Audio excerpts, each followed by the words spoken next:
Et d'abord, comme tous les jeudis dans Patrimoine thématique, on s'intéresse aux tendances de l'investissement socialement responsable. Focus aujourd'hui sur le label ISR. Comment ça marche? Quels sont les critères d'obtention de ce label? 5 ans après sa mise en place, quel bilan peut-on en faire? Pierre Chabrol, sous-directeur au financement des entreprises et marchés financiers à la Direction générale du Trésor et porte-parole pour le label ISR, nous accompagne aujourd'hui. Bonjour. Bonjour. Merci beaucoup d'être avec nous sur le plateau de Smart Patrimoine. Avant de faire le bilan, Pierre Chabrol, comme je le disais, peut-on expliquer déjà à nos téléspectateurs comment fonctionne ce label ISR? Quels produits financiers sont concernés aujourd'hui? Aujourd'hui, le label ISR, il est fait pour les gens, les épargnants, les investisseurs qui veulent s'assurer que lorsqu'ils souhaitent placer leur argent sur les investissements qui font l'objet d'une évaluation du point de vue de critères sociaux, environnementaux et de bonne gouvernance, eh bien lorsqu'ils investissent dans des fonds labellisés ISR, il y a la garantie que le travail qui a été fait par les sociétés de gestion qui ont sélectionné les portefeuilles et des entreprises dans lesquelles ils investissent, mais ce travail a été fait de façon sérieuse, de façon robuste et fiable. Donc c'est cette garantie de fiabilité sur la promesse qui est faite aux épargnants en matière de sérieux dans la gestion ESG des investissements. C'est-à-dire que les sociétés dans lesquelles on investit, on les a évaluées, appréciées du point de vue de critères environnementaux, sociaux et de bonne gouvernance, et que tout ce travail d'évaluation qui a été fait, il a été fait sérieusement en utilisant des méthodologies qui sont reconnues, qui sont éprouvées, et que les personnes qui travaillent dans les sociétés de gestion qui font ça ont une expertise réelle. C'est ça la promesse. On va en parler de la méthodologie, justement, des critères d'obtention de ce label ISR. Une question, Pierre Chabrol, d'où venait la demande à l'époque? Est-ce qu'elle venait des épargnants, déjà, peut-être, la demande de création de ce label? Elle venait des épargnants, et on était, il y a 5 ou 6 ans, à un moment où la gestion ESG prenait son essor. Et donc, des sociétés de gestion avaient commencé à développer des fonds qu'ils présentaient comme étant socialement responsables ou ESG. Et puis, les différents acteurs de la place se sont dit, il faut qu'on donne aux épargnants la garantie que ce qu'on fait est fiable. Et donc, c'est pour ça qu'on s'est dit, il faut créer un label. Et c'est pour ça aussi que l'État est entré dans le jeu. Pour dire, on va créer même un label d'État pour s'assurer que tout le monde s'est mis d'accord sur un référentiel de base. Pourquoi on avait besoin de l'État là-dessus, sur C'était pour s'assurer, je pense, à rassurer tout le monde, que l'État soit autour de la table. Parce que l'ISR, on peut avoir des perceptions et des vues philosophiques même, ou des intérêts parfois commerciaux qui peuvent être divergents.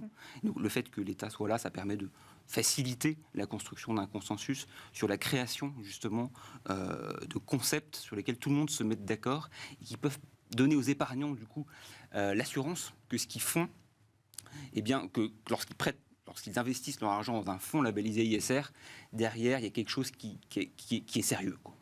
On va rentrer, du coup, Pierre Chabrol, dans le détail un peu des critères d'obtention de ce label ISR. Vous parlez de critères sociaux, environnementaux, de gouvernance. Quels critères, précisément, doivent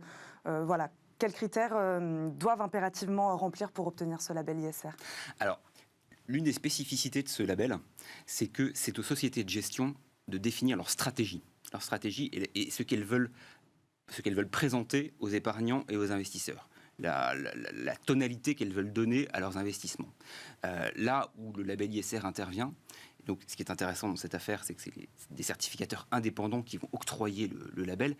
Les certificateurs indépendants vont aller voir si la société de gestion est fidèle à la promesse qu'elle fait aux épargnants. C'est-à-dire qu'elle s'est donné les moyens de mettre en œuvre une évaluation des entreprises dans lesquelles elles investissent qui est sérieuse. Et c'est surtout ça, c'est de s'assurer. L'épargnant peut avoir cette assurance que derrière la promesse qui lui est faite, il y a un travail sérieux et fiable qui a été réalisé. C'est ça surtout le principal apport de ce label. D'accord, la cohérence en fait entre ce qui est dit et ce qui est fait aussi au sein de la société. Exclut-il à ce jour, Pierre Chabrol, certains secteurs comme celui du charbon par exemple? Non, aujourd'hui le label ISR n'exclut aucun secteur a priori. Alors pourquoi ce choix? Alors c'est un choix qui a été fait dès le départ, avec l'idée que tous les secteurs de l'économie peuvent faire l'objet d'une gestion ISR. Et que le label ISR est un instrument, parmi d'autres, pour accompagner la transition des entreprises, dans la gestion des entreprises, vers une gestion justement plus sociale, plus environnementale et avec une meilleure gouvernance. Donc c'est un instrument de suivi de cette transition, et au centre du label ISR, et ça c'est fondamental, il y a cette notion d'engagement actionnarial. Et ça c'est très important dans l'idée qu'on se fait de l'ISR en France, c'est-à-dire que les sociétés de gestion qui labellisent des fonds ISR, elles s'engagent à avoir une attitude très proactive vis-à-vis des entreprises dans lesquelles elles investissent. C'est-à-dire qu'elles doivent nouer un dialogue nourri, intense avec les dirigeants de ces entreprises. Elles doivent prendre des positions lors des assemblées générales de ces entreprises, et elles doivent le faire valoir. Et ensuite être transparent vis-à-vis des épargnants et des investisseurs, pour dire voilà comment je me suis comporté vis-à-vis de cette entreprise, et voilà ce que j'ai pu obtenir comme évolution dans sa gestion sur des critères environnementaux, sociaux ou de bonne gouvernance. Ce choix, Pierre Chabrol, de n'exclure personne, il a été contesté quand même. Oui, alors concrètement, ce qui se passe, c'est qu'effectivement, la plupart des sociétés de gestion qui font labelliser leurs fonds ont mis en place des politiques maison d'exclusion sectorielle. Parce qu'elles se sont rendues compte qu'effectivement, il était... Donc d'elles-mêmes, elles ont fait un peu le tri déjà. Oui, elles ont développé, c'est à peu près systématique, parce qu'elles ont estimé qu'il était plus simple d'expliquer leur démarche lorsque certains secteurs avaient été exclus dès le départ. Aujourd'hui, le label n'exclut aucun secteur. C'est une question qui se pose. Est-ce qu'il faut introduire des exclusions ? Le débat est ouvert. Dans le chantier de la modernisation du label, le débat est ouvert. Et donc on peut tout à fait reparler de ce sujet-là, évidemment. En tout cas, personnellement, une activité, selon vous, qui est considérée comme polluante, peut quand même aller vers quelque chose de plus propre. L'idée, c'est de faciliter cette transition. Ça, c'est fondamental. C'est donc l'accompagnement de la transition. En excluant, on n'accompagne pas la transition. En excluant, on n'accompagne pas, et on laisse même la porte ouverte à des investisseurs et des investisseurs qui n'ont pas ces préoccupations ESG. Et donc les entreprises sont du coup moins incitées à évoluer et à organiser cette transition. Lancé, je le disais, Pierre Chabrol, en 2016 par le ministère des Finances et de l'Économie, vous le disiez, c'est un label d'État. Quel bilan peut-on en faire 5 ans après ? Que représente vraiment aujourd'hui le label ISR sur le marché de la gestion d'actifs en France ? Je ne sais pas si on a des chiffres, si vous avez des chiffres à nous donner. Ouais, l'ISR était, il y a quelques années encore, un objet de niche. Aujourd'hui, c'est central dans la gestion d'actifs en France.